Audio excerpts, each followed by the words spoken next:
as you begin your spiritual journey and start studying spiritual concepts and different things, I don't know about you, but at least for me, the ego became the enemy.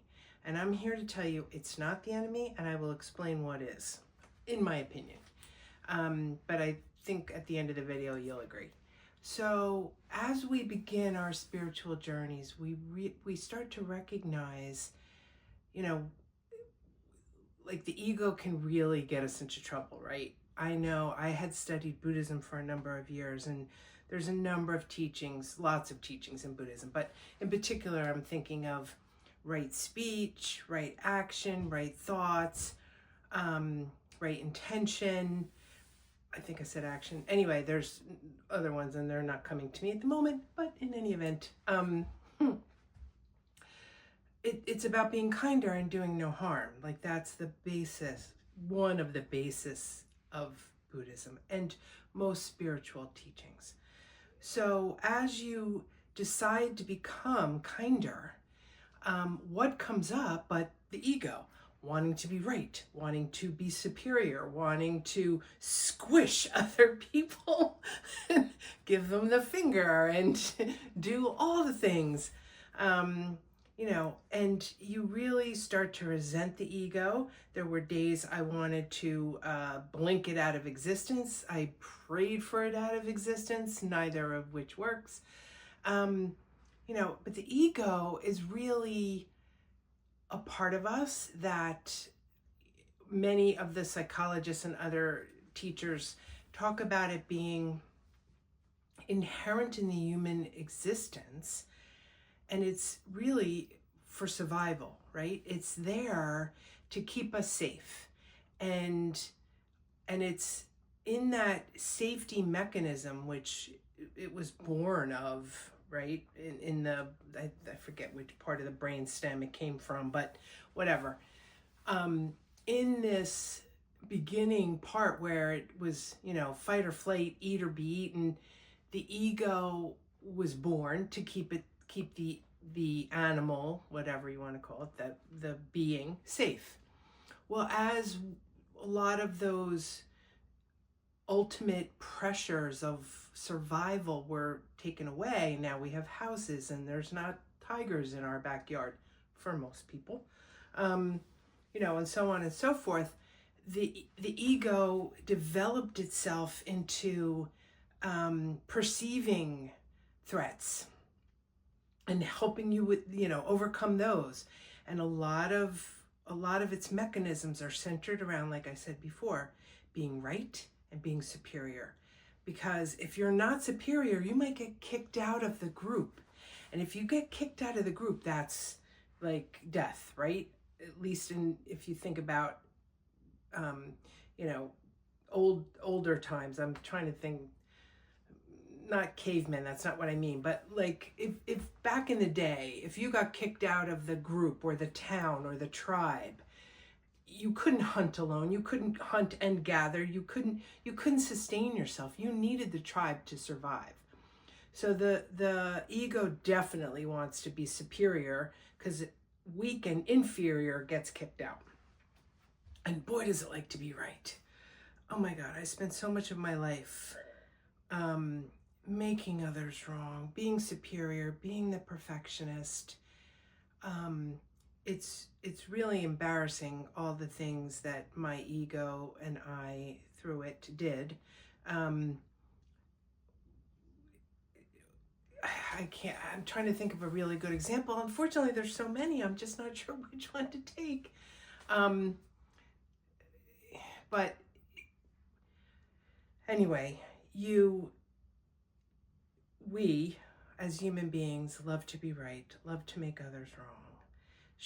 And the cool thing, I use air quotes, the cool thing about making others wrong is you get to feel superior at the same time. It's like a twofer. Anyway, and so I know what I was going to say before. So the ego uses these things, it's like a drug. It really is. It's ego juice. Even watching the news, we get ego juice. Oh, whichever side you're on, of politics, of the environment, pick a topic, any topic. I'm not talking which side is right or wrong, right? But whichever side you're on, your ego loves to make the other side wrong and loves to see it that way. It's normal human mechanisms. So the number one thing in coming to terms with the ego is recognizing you're human and you've got one. Note to self, you were born a human being, you came with an ego, you've got one. So that's number one. So show yourself a little compassion. Show your ego a little compassion. The second most important thing with the ego is as you go along on your spiritual journey and as you start to decide to become kinder and wanting to be a better human and whatever it is, have better intentions or not follow the ego so much, not, make others wrong, whatever it is you're striving for, you very well may find what comes up is more of the exact opposite. And I'm here to tell you that's actually not what's happening. What's happening is you were oblivious or unaware. Bad choice of words, oblivious. You were unaware of the ego and its mechanisms before. It's not that you're becoming a worse person. It's not that you're doing it more. It's not that you're making more ego mistakes. It's just that you're aware. So it's actually a good thing to become aware of all the ways your ego is at work. And the third thing is to appreciate it. There's a wonderful writer. I believe he's an enlightened being. He's passed away, but he wrote so many books. I have them all on my shelf. His name is David R. Hawkins. He wrote Power versus Force, Eye of the Eye. I can't even think of all of them, but there's a lot, and every single one is gold. But he talks in his lectures, there's a lot of lectures, you can find him on YouTube. In his lectures, he talks about naming your ego like a fun name, like you would a stuffed animal. So I call my ego Bumpkin, which I think is the perfect name. It's like, oh, nice little bumpkin. You don't know what's going on or what I really want. So thanks for checking in. You want to make everybody wrong. Thank you, bumpkin. Good little bumpkin. Nice little pat it on the head and send it on its way.